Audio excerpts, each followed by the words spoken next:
Hai sahabat berbaju besi, kali ini kami akan membahas lanjutan film dari dirilis Ertugrul. Tapi sebelum kita lanjut, kami ingin menyampaikan jika Sinema Tutura akan mengadakan sayembara naskah alur cerita film sejarah. Jadi, buat teman-teman yang senang menulis, bisa ikutan untuk menulis naskah film sejarah minimal 2000 kata dan dikirim langsung ke Gmail kami atau Instagram kami. Dan setiap bulannya kami akan membahas sekitar 5 hingga 10 naskah yang telah dikirim oleh teman-teman, dan tentunya kami akan membayar setiap naskah yang akan kami bahas nantinya. Informasi lebih lanjut terkait sayembara naskah film sejarah ini, teman-teman dapat mengikuti akun Instagram kami yaitu Sinema Tutura. Baiklah, mari kita lanjut ke pembahasan film dirilis Ertugrul.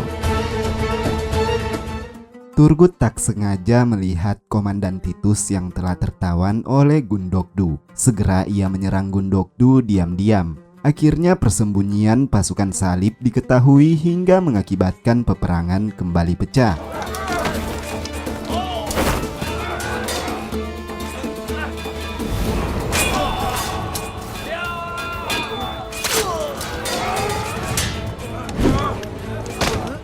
Usai dari peperangan, Turgut melihat Komandan Titus telah melarikan diri dan tidak menolongnya. Kejadian ini membuat Turgut merasa dikhianati. Lalu diperlihatkan Ibnu Arabi bersama murid barunya yaitu Claudius sedang melalui sungai. Seketika Ibnu Arabi menyuruh murid-muridnya agar tetap berada di lokasi dan jangan kemana-mana, sedang ia akan pergi untuk sementara waktu.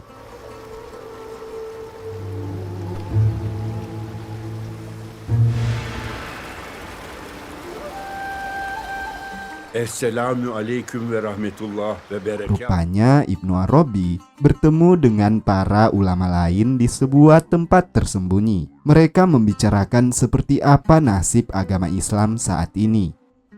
Sedang di sisi murid-muridnya, nampak Claudius merasa tidak nyaman dan amat penasaran dengan apa yang sedang dilakukan oleh Ibnu Arabi. Ia pun melanggar ucapan Ibnu Arabi dan mencari di mana Ibnu Arabi berada.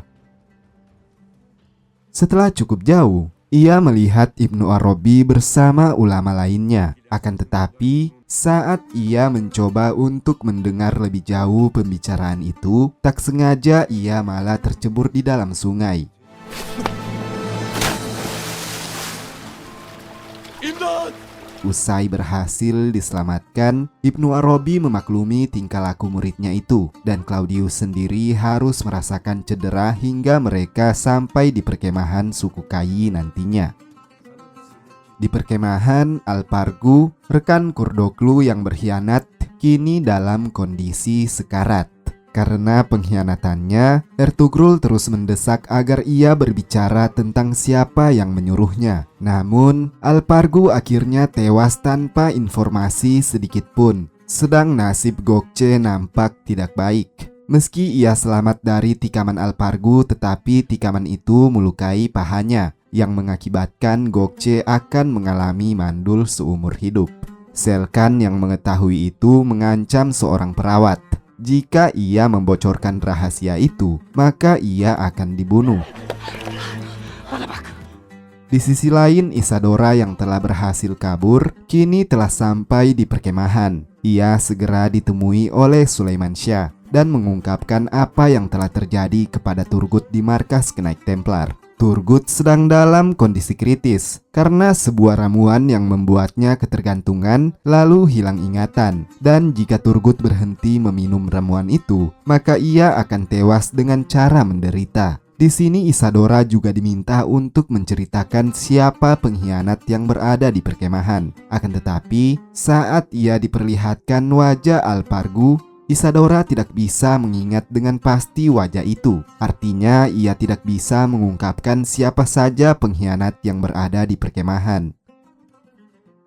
Di markas Knight Templar, Asma baru saja bermesraan dengan Kardinal Thomas. Ia mencoba membius Kardinal. Setelah Kardinal Thomas tertidur, ia segera melihat isi surat dari Kardinal yang akan dikirim kepada Paus. Jika isi surat itu bersifat negatif, maka Kardinal akan ia bunuh. Akan tetapi yang ia dapati di dalam surat merupakan pujian bagi Azam dan kinerjanya di kastil itu. Asma pun tidak jadi membunuh kardinal dan menjelaskan semuanya kepada Azam. Kemudian Azam menyuruh mereka kembali melanjutkan misi di Aleppo untuk menggagalkan penyatuan Al-Ayyubiyah dengan Seljuk. Di sisi lain, rupanya Kardinal Thomas telah mengetahui rencana busuk Azam itu. Ia kini menulis surat itu kembali dan menceritakan betapa buruknya keadaan prajurit saat ini dan perang salib tidak perlu dilakukan. Apalagi kekuatan terbesar sedang melanda Arab, yaitu pasukan-pasukan Mongol yang bisa membumi hanguskan mereka.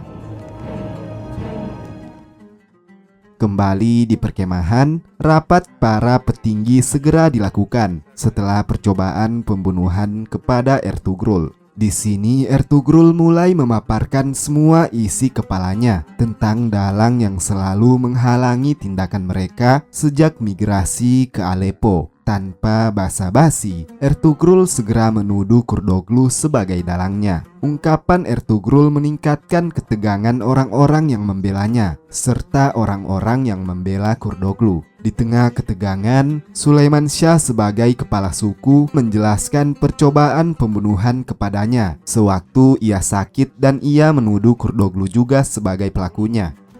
Di sini Kurdoglu mendapatkan keputusan untuk dipenjara sementara waktu hingga terbukti ia bersalah. Kurdoglu yang tak terima sempat membantah dan membuat Sulaiman Syah berhayal jika ia sedang memenggal kepala Kurdoglu.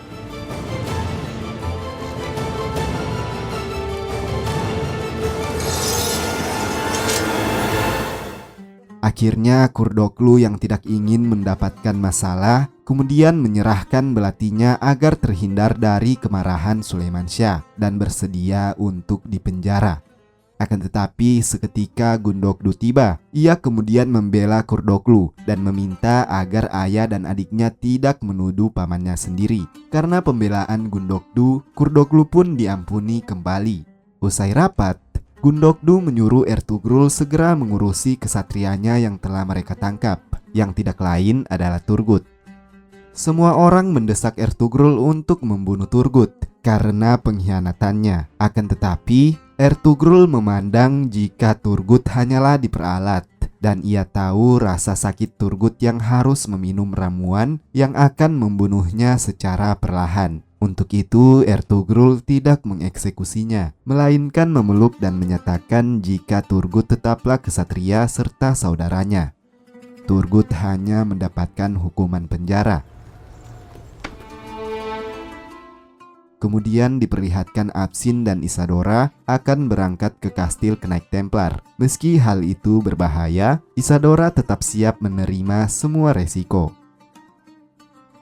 Sedang di dalam penjara, nampak Turgut mulai mengeluarkan busa dari mulutnya akibat terhenti meminum ramuan itu. Aikis yang mencintai Turgut rela menjaganya dan akan mengembalikan semua ingatan Turgut kembali. Sementara Ertugrul yang melihat Turgut sebagai saudara mencoba mengajaknya keluar dan memperlihatkan keadaan di perkemahan dengan harapan Turgut dapat mengingat-ingat lagi semuanya. Di markas Knight Templar, Isadora tiba di hadapan Azam. Azam tentu saja terkejut. Isadora berkata jika ia tersesat di hutan dan karena lelah, ia beristirahat terlebih dahulu. Namun sebelum ia pergi, Azam memberitakan tentang kematian Mario yang bunuh diri karena sebuah kesalahan. Lalu diperlihatkan Sulaiman Syah mengeluarkan pedang yang ia warisi dari ayahnya. Pedang itu rencananya akan ia berikan kepada anaknya kelak. Tetapi di perkemahan sedang terjadi perpecahan di mana Kurdoglu terus membujuk Gundogdu agar merebut kepemimpinan kepala suku dari ayahnya. Kurdoglu bahkan mengadakan acara besar dengan mengundang para petinggi perkemahan sekaligus kepala suku yang menandai persiapannya untuk merebut kepemimpinan. Setelah semuanya telah berkumpul di acara itu, Sulaiman Syah sengaja tidak menjalankan tradisi dengan tidak menyantap makanan yang telah dipersiapkan. Kemudian ia mengumumkan sebuah berita yang mengejutkan, yaitu memberi kesempatan kepada semua orang untuk menjadi kepala suku. Dan untuk menentukan siapa yang menjadi kepala suku, akan diadakan sebuah pemilihan umum. Setiap orang dibolehkan mendaftarkan diri untuk menjadi pimpinan. Kurdoglu tidak gentar dengan rencana pemilihan umum, dan ia siap membantu Gundogdu berkampanye dan mendapatkan perolehan suara dari semua petinggi-petinggi di perkemahan.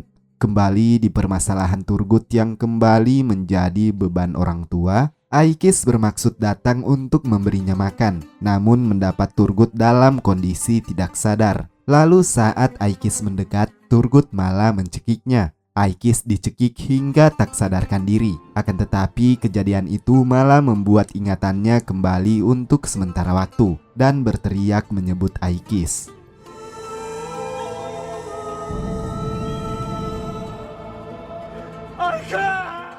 Beruntungnya Aikis masih hidup.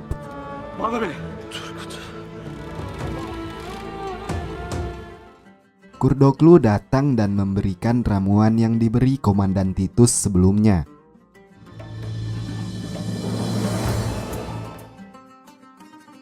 Kurdoglu memulai kampanye dengan dua bawahannya. Ia memberi emas para Knight Templar untuk mendapatkan suara. Kampanye kiat dilakukan oleh Gundogdu dan Kurdoglu untuk mendapatkan suara hingga sebuah ketegangan antara pemuda sempat terjadi, di mana Bamsi kesal dengan Kurdoglu yang mempengaruhi para pemuda dan berkelahi dengan para pemuda. Beruntung Ertugrul segera mendamaikan situasi sebelum terjadi pertumpahan darah.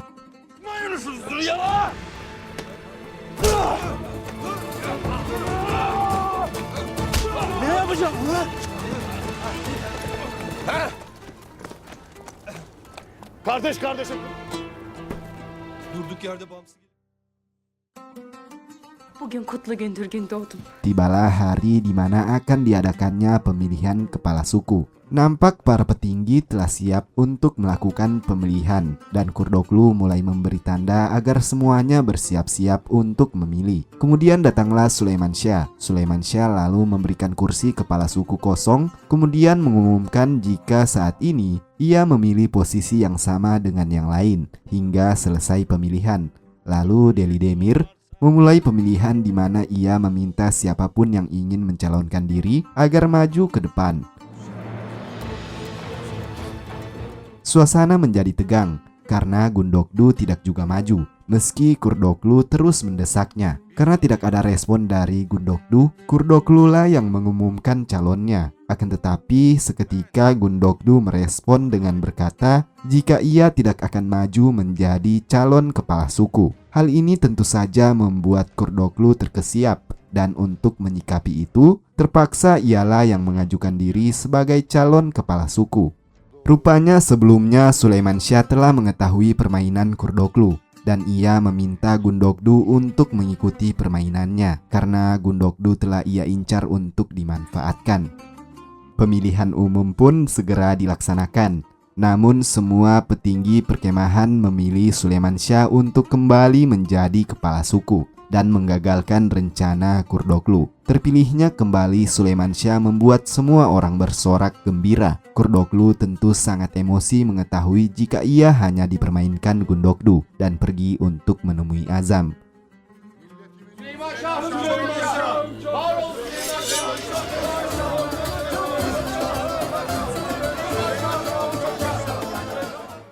Sedang di sisi lain, kabar yang sangat buruk menimpa Selkan. Setelah ia dimusuhi Gokce karena tidak memberitahu tentang kemandulan Gokce, ia juga mendapat tamparan dari Gundogdu yang muak dengan tingkah lakunya. Gundogdu segera menghadap sang ibu dan meminta agar dicarikan istri baru.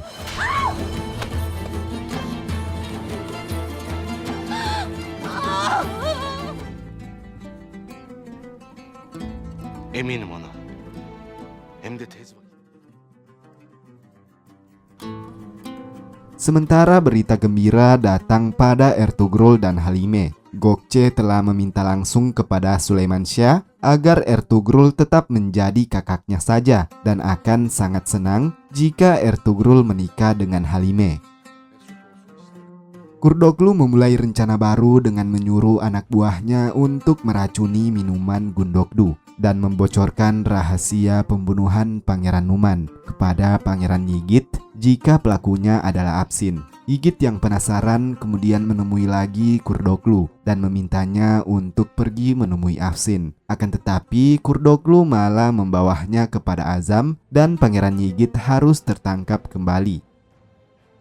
Sedang Gundogdu yang telah datang kehausan segera meminum tungku yang telah diracuni anak buah Kurdoglu hingga ia keracunan.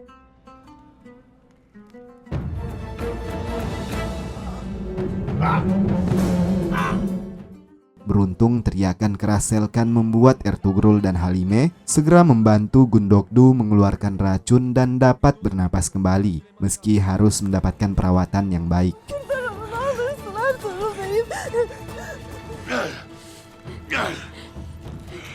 Oğlum. İmdat. Hadi abi. Aslan oğlum. Dayan. Pes etme sakın. Kurdoglu segera menyuruh anak buahnya pergi karena tindakannya sempat diketahui oleh Hamzah penjaga kemah Gundogdu. Sedang Ertugrul menguji air yang telah diminum Gundogdu dan benar saja air itu rupanya berisi racun. Rekan-rekan Ertugrul segera mencari anak buah Kurdoglu setelah Hamzah menginformasikannya. Tidak ingin terjadi kesalahan yang sama, Bamsi dan Dogan berhasil menemukan keberadaan anak buah Kurdoglu. Namun bersamaan dengan itu, pasukan salib juga datang untuk membunuh anak buah Kurdoglu. Dari pertarungan yang singkat, pasukan salib berhasil membunuh anak buah Kurdoglu dan menghilangkan saksi lagi.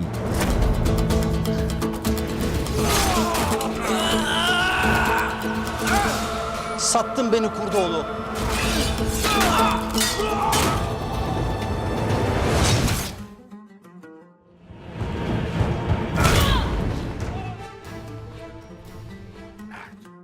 Di markas Knight Templar, Isadora terkejut melihat kehadiran Pangeran Yigit.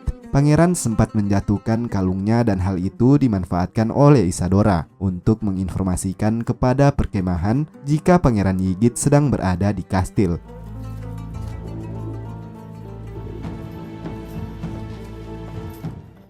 Pesan itu berhasil sampai pada Ertugrul dan segera Ertugrul menuju tempat pertemuan dengan Isadora untuk memastikannya.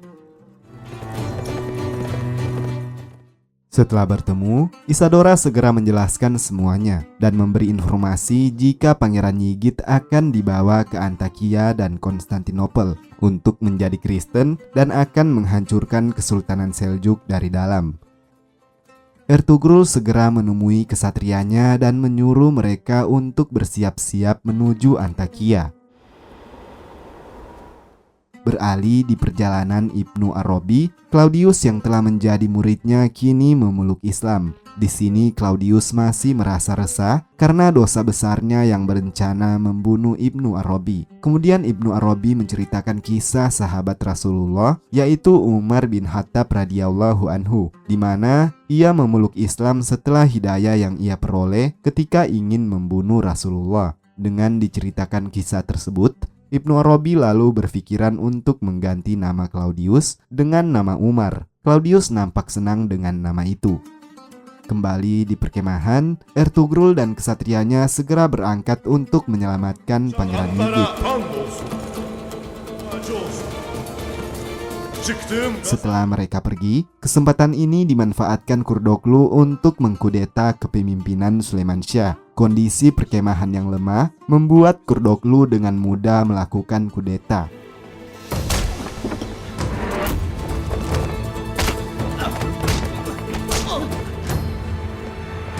Ia menangkap Halime dan Sulaiman Syah, juga menyergap Aikis dan Deli Demir, di mana kesemuanya adalah oposisi mereka.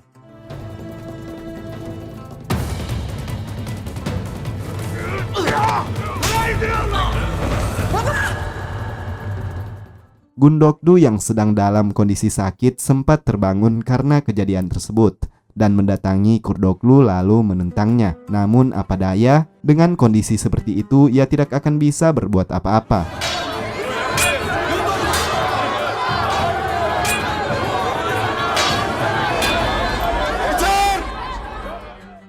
Sulaiman Syah dan Haime Hatun dimasukkan ke penjara Turgut. Apakah Turgut nantinya akan menghabisi nyawa kepala suku mereka sendiri? Sementara itu, Ertugrul yang berhasil mendapatkan jejak Pangeran Yigit segera melakukan perlawanan.